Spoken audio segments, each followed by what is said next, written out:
How does a country with millions living in poverty turns into an economic superpower in just a few decades? Yes, this is China, and this is how it rose. Before the 1940s, China was not a unified modern nation. It was a deeply fragmented society, struggling to survive. More than 80% of the population depended on agriculture, but farming methods were outdated and inefficient. Most people produced only enough food to stay alive. Literacy was extremely low, factories were rare, and there was no national economy connecting one region to another. Politically, China was weak and divided. The central government under Chiang Kai-shek struggled to control the country. Real power was often held by regional warlords, each controlling their own armies and territories like private kingdoms. At the same time, China was fighting an internal civil war between the nationalists and the communists, while also resisting a brutal Japanese invasion that destroyed cities, industries, and millions of lives. China had leadership, but not control. It had a government, but not authority. It had people, but no stability.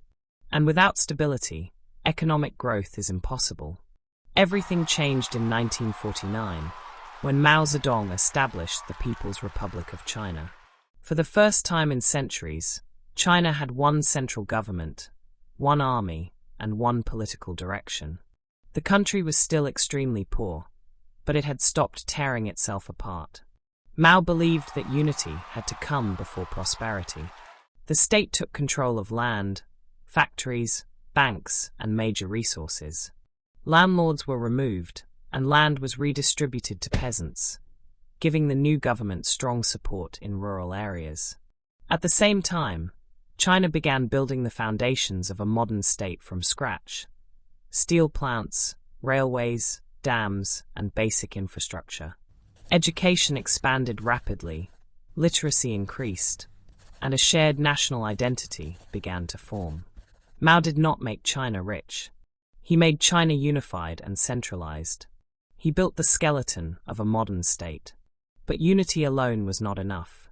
In the late 1950s, Mao launched the Great Leap Forward, pushing China to become an industrial power as quickly as possible.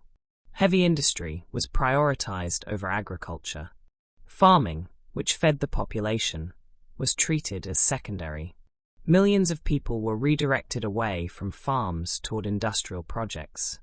As the population continued to grow, fewer people were producing food. Agriculture could no longer support the country's needs. Between 1959 and 1961, China suffered a massive famine caused by this imbalance between industrial ambition and agricultural reality. Around 30 million people are estimated to have died. China learned a painful lesson.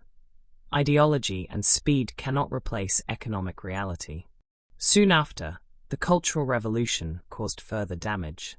Educated people were targeted as political threats. Schools and universities were shut down. For nearly 10 years, China weakened its own human capital and fell further behind the world. When Mao died in 1976, China was united and sovereign, but still poor, inefficient, and economically backward. Leadership passed to Deng Xiaoping, who believed that results mattered more than ideology. Deng understood a simple truth. People will not work harder if effort brings no reward. In 1978, China began economic reforms while keeping political control intact. The first focus was agriculture. Farmers were allowed to keep and sell surplus crops. Productivity was finally rewarded. Food production surged. Rural incomes doubled. Hunger began to disappear. Once the population was fed, China turned toward industry. China did not open the entire country at once. Instead, it experimented through special economic zones like Shenzhen. Foreign companies were invited in. Taxes were low, labor was cheap, and rules were flexible. What worked was expanded nationwide. Shenzhen transformed from a small fishing village into a global megacity within a single generation. China avoided sudden shock reforms. State industries maintained stability, while market-driven industries created growth. This prevented mass unemployment and social chaos. China chose stability over speed. Hundreds of millions migrated from villages to factories. Wages were low and hours were long, but opportunities were far greater than before. In 2001, China joined the World Trade Organization. Global companies moved production to China. Exports exploded. Jobs multiplied. Technology slowly transferred. Over the next 2 decades, hundreds of millions were lifted out of poverty, the largest poverty reduction in human history. Today, China is the second largest economy in the world. It is no longer dependent on others for basic growth. Through the Belt and Road Initiative, China invests in ports, railways, and trade routes across Asia, Africa, and Europe.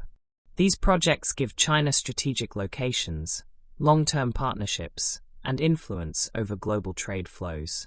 China did not rise because it was rich. China did not rise because it was free. It rose because it unified first, built foundations second, learned from failure, and waited decades for results. Wealth was never the starting point. It was the final outcome.